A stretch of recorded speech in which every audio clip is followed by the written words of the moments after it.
Recorded Books and RB Digital present The Pleasure Plan. One Woman's Search for Sexual Healing by Laura Zam. Narrated by Justis.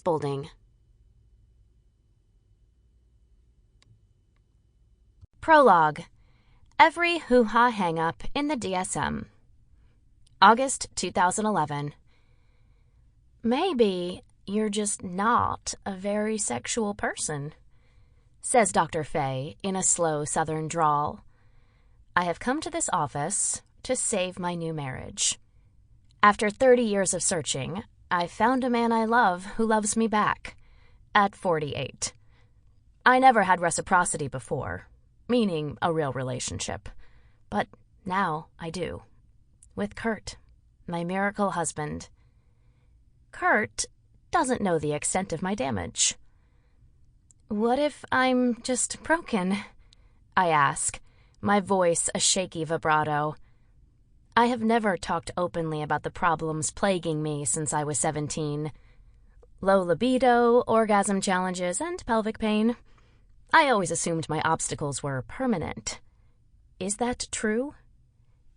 If my sexuality is broken, I venture, sitting taller on the maroon leather couch I'm sticking to, I can fix it, can't I?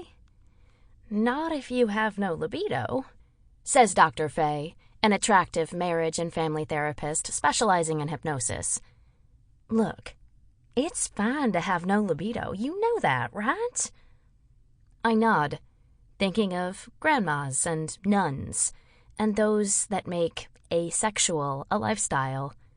But Faye's outfit, strange for a mental health professional, especially one who's middle-aged, puts notions in my head. A question pulls like thread from her gold metallic miniskirt.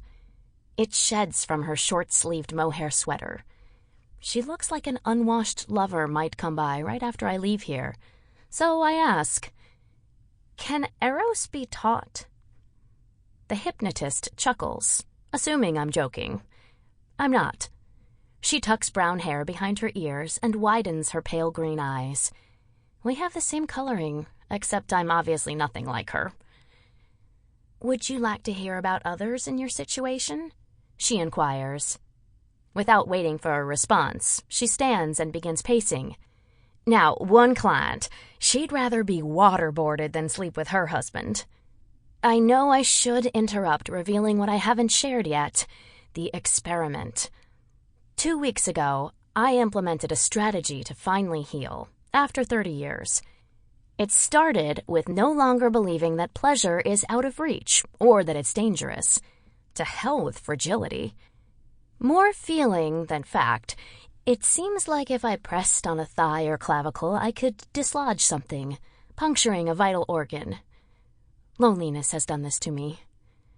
I think of Kurt, and one night in particular. It was a summer evening, weeks after we met, and he was pushing me on a swing. Within seconds, I was up in the trees, all because of his force. Not bad for 51.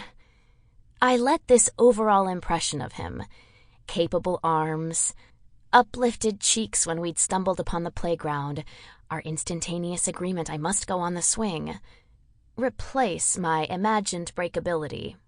He's incredible, I thought, up in the sky and coming back down.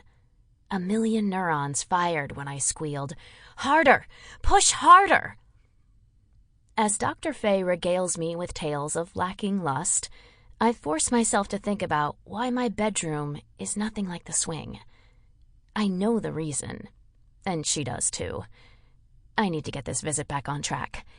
I understand what you're telling me, I say in the middle of another depressing story. But do you think we can talk about my trauma? I watch her hands find their way to her hips. Her pose makes me think she's forgotten what I disclosed in our previous telephone intake. That happened a long time ago, she says finally with a wave of pink manicure. I think it's related. I insist, because how could my issues not be related to trauma? I explain that every therapist I've seen, 6 of them spread out over geography and time, agreed there is a connection. My carnal health is surely tangled up in these sheets. Sample complete. Ready to continue?